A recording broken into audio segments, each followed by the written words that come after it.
नमस्कार दोस्तों, आज हम भगवान विष्णु के प्रमुख 10 अवतारों के बारे में जानेंगे, जो कि इस प्रकार है। 1. मत्स्यावतार। 2. कूर्मावतार। 3. वराहावतार। 4. नरसिंहावतार। 5. वामनावतार। 6. परशुरामावतार। 7. श्रीरामावतार। 8. कृष्णावतार। 9. बुद्धावतार। 10. कल्कि अवतार। हिंदू मान्यता के अनुसार कुल 4 युग होते हैं, जो क्रमशः सत्ययुग, त्रेतायुग, द्वापरयुग और कलयुग है, जिसमें विष्णु भगवान ने विभिन्न अवतार लिए हैं। अभी कल्कि अवतार होना शेष है। कल्कि अवतार कलयुग के अंतिम चरण में होगा। अभी कलयुग का प्रथम चरण चल रहा है। तो लिए अब हम विष्णु भगवान के प्रथम अवतार के बारे में जानते हैं। मत्स्यावतार। ये भगवान विष्णु का प्रथम अवतार है। यह अवतार सृष्टि के क्रम को पुनः स्थापित करने के लिए गया था। सतयुग के आदि में राजा सत्यव्रत मनु हुए थे। भगवान ने मत्स्य अवतार में सत्यव्रत से कहा, सुनो राजा सत्यव्रत, आज से 7 दिन बाद प्रलय होगी। तब मेरी प्रेरणा से एक विशाल नाव तुम्हारे पास आएगी। तुम सप्त ऋषियों, औषधियों, बीजों व प्राणियों के सूक्ष्म शरीर को लेकर उसमें बैठ जाना। सत्यव्रत ने ठीक ऐसा ही किया। रास्ते में भगवान मत्स्य नारायण ने मनु को मत्स्य पुराण भी सुनाया। इस तरह प्रभु ने सबकी प्रलय से रक्षा की तथा पौधों तथा जीवों की नस्लों को बचाया। कूर्म अवतार। ये भगवान विष्णु का दूसरा अवतार है। इसे कच्छप अवतार भी कहते हैं। जब देवता और दानव श्रीसागर में समुद्र मंथन कर रहे थे तो मंद्राचल पर्वत को मथानी एवं नागराज वासुकी को नेति बनाया गया था, किंतु मंद्राचल के नीचे कोई आधार नहीं होने के कारण वह समुद्र में डूबने लगा। ये देखकर भगवान विष्णु विशाल कूर्म कछुए का रूप धारण कर मंदाचल पर्वत को अपने कवच पर संभाला था। भगवान कूर्म की विशाल पीठ पर मंद्राचल तेजी से घूमने लगा और इस प्रकार समुद्र मंथन संपन्न हो पाया।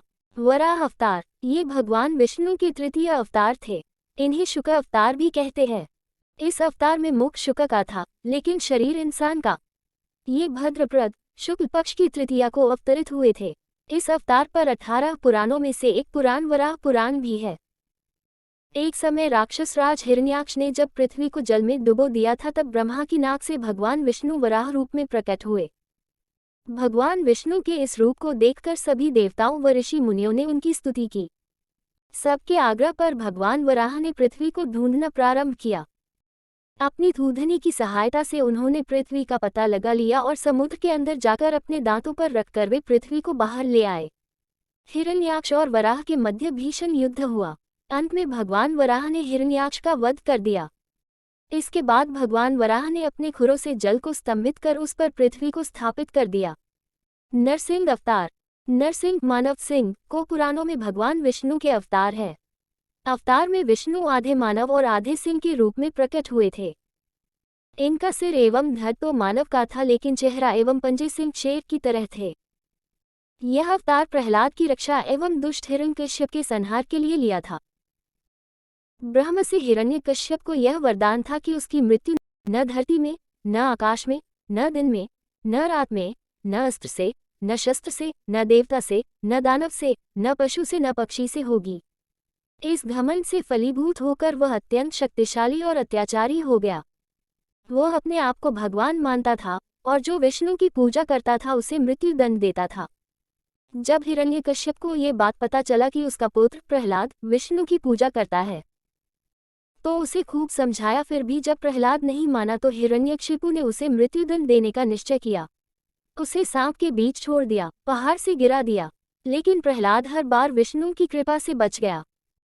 हिरण्यकशिपु की बहन होलिका, जिसे अग्नि से न जलने का वरदान प्राप्त था, वह प्रहलाद को लेकर धधकती हुई अग्नि में बैठ गई। तब भी भगवान विष्णु की कृपा से प्रहलाद बच गया और होलिका जल गई। जब हिरण्यकशिपु स्वयं प्रहलाद को मारने ही वाला था, तब भगवान विष्णु नरसिंह का अवतार लेकर प्रकट हुए और उन्होंने अपने नाखूनों से हिरण्यकशिपु का वध कर दिया। वामन अवतार। ये विष्णु भगवान के 5वें तथा त्रेता युग के पहले अवतार थे। इसके साथ ही यह विष्णु के पहले ऐसे अवतार थे जो मानव रूप में प्रकट हुए। इनको दक्षिण भारत में उपेंद्र के नाम से भी जाना जाता है।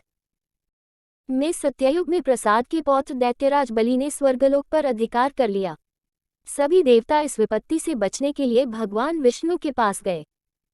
तब भगवान विष्णु ने कहा कि मैं स्वयं देवमाता अदिति के गर्भ से उत्पन्न होकर तुम्हें स्वर्ग का राज्य दिलाऊंगा।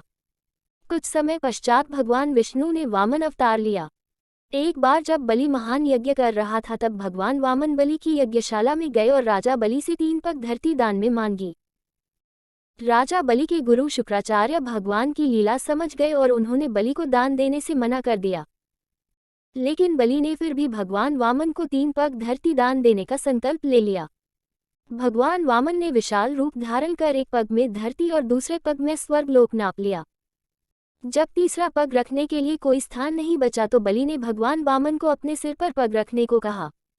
बलि के सिर पर पग रखने से वह सुतलोक पहुंच गया। बलि की दानवीरता देखकर भगवान ने उसे सुतलोक का स्वामी भी बना दिया। इस तरह भगवान वामन ने देवताओं की सहायता कर उन्हें स्वर्ग पुनः लौटाया। परशुराम, ये भगवान विष्णु के छठा अवतार हैं। इनका जन्म महर्षि भृगु के पुत्र महर्षि जमदग्नि द्वारा संपन्न पुत्रेष्टि यज्ञ से प्रसन्न देवराज इंद्र के वरदान स्वरूप पत्नी रेणुका के गर्भ से वैशाख शुक्ल तृतीया को मध्य प्रदेश के इंदौर जिला में ग्राम मानपुर के में हुआ था। पितामह भृगु द्वारा संपन्न नामकरण संस्कार के अनंतर राम कहलाए। वे जमदग्नि का पुत्र होने के कारण जामदग्नि और शिवजी द्वारा प्रदत्त परशु धारण किए रहने के कारण वे परशुराम कहलाए।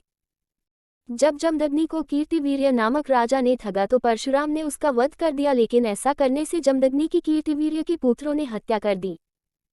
परशुराम ने इससे हतोत्साहित होकर पूरी पृथ्वी को क्षत्रियविहीन करने का निर्णय लिया था और अपने इस संकल्प को 2 बार पूरा किया। श्री राम अवतार, ये भगवान विष्णु के 7वें अवतार हैं। इन्हें श्रीराम और श्री रामचंद्र के नामों से भी जाना जाता है। रामायण में वर्णन के अनुसार अयोध्या के सूर्यवंशी राजा चक्रवर्ती सम्राट दशरथ ने पुत्र की कामना से यज्ञ कराया, जिसके फलस्वरूप उनके पुत्रों का जन्म हुआ।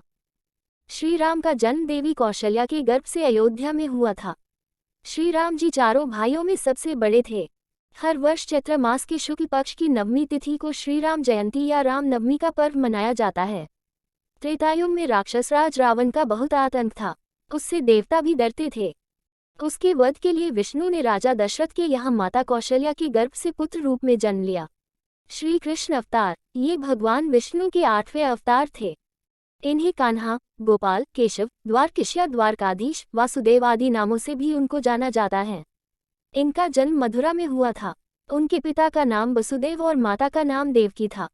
उनके नाना उनकी माता देवकी के ज्येष्ठ पिता मथुरा के राजा थे। उनका पुत्र कंस उन्हें हटाकर स्वयं राजा बन बैठा। ऐसी भविष्यवाणी हुई थी कि देवकी के गर्भ से उत्पन्न हुई 8वीं संतान के द्वारा उसका वध होगा। अतः कंस ने कृष्ण की मारने की अनेक चेष्टाएं की, किंतु कृष्ण ने अपने अद्भुत पुरुषार्थ से बाधाओं को पार करके अंत में कंस का वध किया। इसी बीच हस्तिनापुर में कौरवों और पांडवों में राज्य के बंटवारे को लेकर संघर्ष हुआ। कृष्ण पांडवों के सहायक थे। पहले उन्होंने शांति के साथ पांडवों को अधिकार दिलाना चाहा, किंतु कौरवों के दुराग्रह से का महाभारत युद्ध हुआ। महाभारत के युद्ध में अर्जुन के सारथी बने और दुनिया को श्रीमद्भागवत गीता को अधिकार दिलाना चाहा, किंतु कौरवों के दुराग्रह से महाभारत युद्ध हुआ। महाभारत के युद्ध में अर्जुन के सारथी और दुनिया को श्रीमद्भागवत गीता का ज्ञान दिया। धर्मराज युधिष्ठिर को राजा बनाकर धर्म की स्थापना की। भगवान विष्णु का ये अवतार सभी अवतारों में सबसे श्रेष्ठ माना जाता है। बुद्धावतार, ये भगवान विष्णु का 9वां अवतार है। आधुनिक मान्यतानुसार गौतम बुद्ध को ही बुद्धावतार माना जाता है, परंतु पुराणों के अध्ययन से ज्ञात होता है कि गौतम तथा बुद्ध दोनों भिन्न व्यक्ति थे। भागवत स्कंद अध्याय 6 के श्लोक 24 अनुसार ततः कलौ संप्रवृत्ते सम्मोहाय सुरद्विषाम बुद्धो नाम्ना जनसुतः कीकटेषु भविष्यति। अर्थात कलयुग में देवद्वेषियों को मोहित करने नारायण कीकट प्रदेश बिहार या उड़ीसा में अजन के पुत्र के रूप में प्रकट होंगे। गौतम का जन्म वर्तमान नेपाल में राजा शुद्धोधन के घर हुआ था। कल्कि अवतार, विष्णु के दशावतार में सिर्फ कल्कि अवतार होना ही शेष है।